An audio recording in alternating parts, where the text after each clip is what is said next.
আসসালামু আলাইকুম। আশা করছি দূরে এবং কাছে যে যেখানেই আছেন ভালো আছেন, সুস্থ আছেন। আলহামদুলিল্লাহ আমরা বেশ ভালো আছি।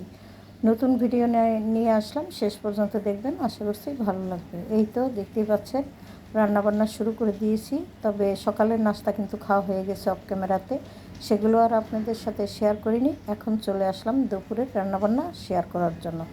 তো দেখতে থাকেন, আশা করছি ভালো লাগবে।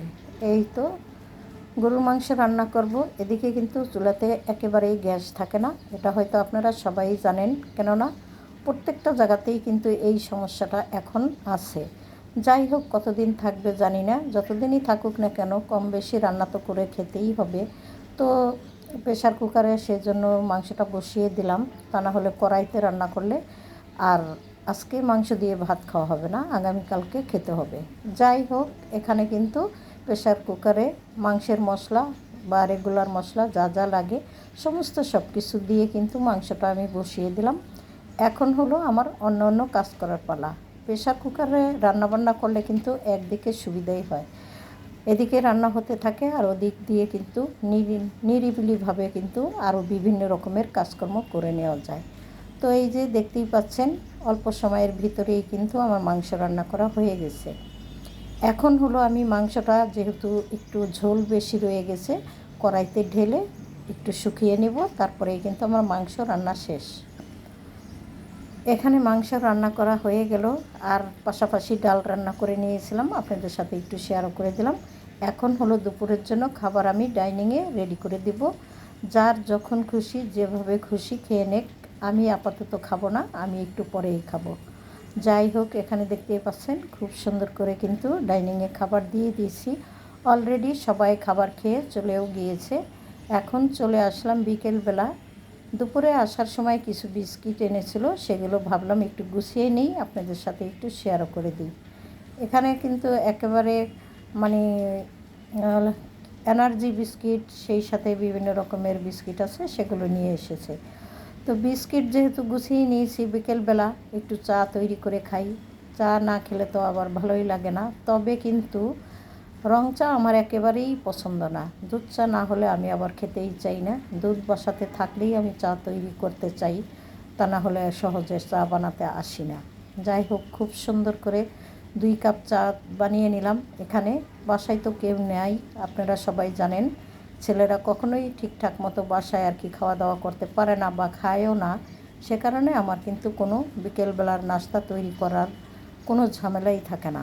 তবে 2 কাপ চা তৈরি করে নিয়েছি, এখানে আমি খাবো আর আমার আম্মা এসেছে বাসায়, তো মাকে নিয়ে খুব সুন্দর করে আরাম করে চা খেয়ে নেব। দেখতেই পাচ্ছেন খুব সুন্দর করে কিন্তু চা খেয়ে নিলাম। শুধু চা খেলেই তো হবে না, চা খাওয়ার পরে দেখতেই পাচ্ছেন কতগুলো হাঁড়ি পাতিল বের হয়েছে। দুপুরবেলাতে তো খাওয়া দাওয়া করেছিলাম, সেগুলো অফ ক্যামেরাতে ধুয়ে নিয়েছি। এখন হলো বিকেলবেলা যে চা খাচ্ছিলাম সেই প্লেট বাটি বা কাপ পিরিচগুলো খুব সুন্দর করে ধুয়ে রেখে দেব।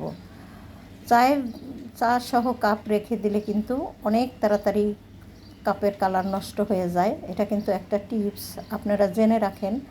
চা খাওয়ার পরে কাপগুলো যদি সাদা পানি দিয়েও একটু ভাসিয়ে রেখে দেন তাহলেই কিন্তু সুন্দর। আর যদি ওইভাবে রেখে দেন সেই কাপে কিন্তু তাড়াতাড়ি চায়ের দাগটা বসে যায়। তো আমি এখানে সাথে সাথেই কাপগুলো ধুয়ে পরিষ্কার করে নেব, কেননা আমার হাতে অনেক সময় আছে। এখন একদম ফ্রি টাইম, বিকেলবেলাতে আমার কোনো কাজ থাকে না। তবে মাঝে মধ্যে আমি কিন্তু কাজ বাড়িয়ে নিই, কাজ না থাকলেও মানে খুঁটিয়ে খাটিয়ে কোথায় কাজ আছে কি আছে না আছে সব বের করে কাজ করা শুরু করে দিই। আসলে বাসা মানে নিজের বাসা বলতে কথা, নিজের কাজ তো নিজেকেই করতে হবে, অন্য কেউ তো আর এত সুন্দর করে কাজ করে দিবে না। যদিও কাজের মানুষ আছে, কাজের মানুষ থাকলেই বাকি, তারা তো আর এত সুন্দর করে কাজ করে না। আর তাদের আশায় কিন্তু সব কাজ ফেলেও রাখা যাবে না। নিজেকে খুব সুন্দর করে বাসা পরিপাটি করে রাখতে হবে, তা না হলে কিন্তু কখনোই বাসা পরিষ্কার থাকবে না।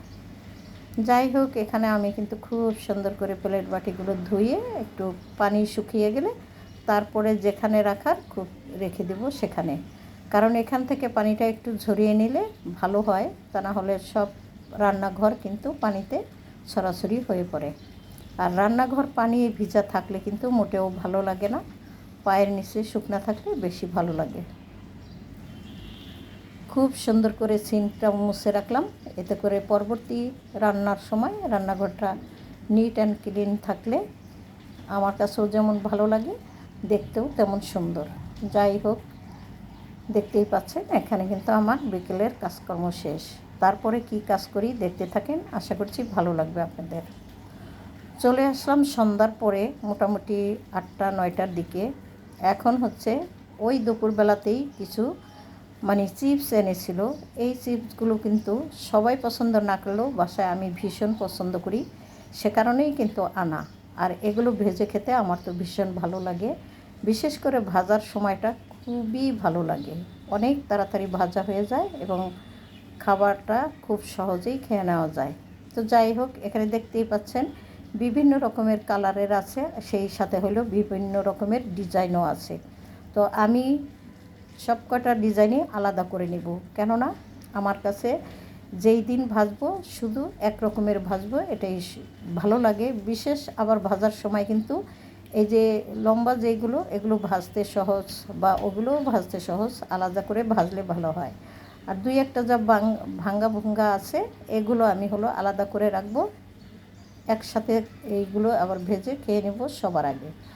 যাই হোক, তো এখান থেকে মোটামুটি বিদায় নিতে হবে। সবাই ভালো থাকেন, আল্লাহ হাফেজ, আসসালামু আলাইকুম।